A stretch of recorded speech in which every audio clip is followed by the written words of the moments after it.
எகிப்து நாட்டுல ஒரு பழமையான கல்லறையை ஓபன் பண்ணனால ஒரு குரூப் ஆஃப் பீப்புள்ஸ் இறந்து போனதை பத்தி நீங்க கேள்விப்பட்டிருக்கீங்களா? 1922ல ஹவார்ட் கார்ட்டர் கிங் டுட்டன் காமனோட பழமையான கல்லறையை ஓபன் பண்ணதுக்கு அப்புறம் தான் எல்லாமே ஸ்டார்ட் ஆச்சு.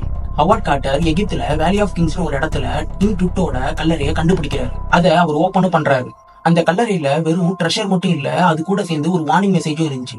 அரசனோட அமைதியை குலைக்கிறவங்களுக்கு மரணம் வந்து சேருங்கிறது தான் அந்த மெசேஜ். அதுக்கப்புறம் இந்த கல்லறையை ஓபன் பண்றதுக்கு ஸ்பான்சர் பண்ண லார்ட் கார்னர்வான் மொஸ்கிட்டோ பைட்னால இன்ஃபெக்ஷன் ஏற்பட்டு மர்மமான முறையில இறந்து போயிடுறாரு. அந்த டைம்ல அவர் வளர்த்த நாயும் அழுதுகிட்டே இறந்து போயிடுச்சுன்னு சொல்றாங்க. அந்த கல்லறையை ஓபன் பண்ண ஆர்கியாலஜிஸ்ட் டீம்ஸ் உள்ள மெம்பர்ஸ்க்கு மிஸ்டீரியஸ் ஆக்சிடென்ட் ஏற்பட்டதாகவும் இன்னும் சில பேருக்கு சடன் இல்னஸ் ஏற்பட்டு அவங்க இறந்து போனதாகவும் சொல்றாங்க. இது நடந்ததுக்கு அப்புறம் அந்த கல்ஸ் மேல நம்பிக்கை வலுக்க ஆரம்பிச்சிருச்சு. சயின்டிஸ்ட் என்ன சொல்றாங்கன்னா, அந்த கல்லறையில இருந்த பழமையான பாக்டீரியா ஸ்ப்ரெட் ஆகி அவங்க இறந்து போறதுக்கு காரணமா அமைஞ்சிருக்குன்னு நம்புறாங்க. ஆனா எனக்கு என்ன கொஸ்டின்னா, அந்த கல்லறையை ஓபன் பண்ண ஆர்கியாலஜிஸ்ட் ஹவார்ட் கார்ட்டருக்கு எதுவுமே ஆகல. ஒரு இயற்கையா 64 இயர்ஸ்ல தான் இறந்து போறாரு.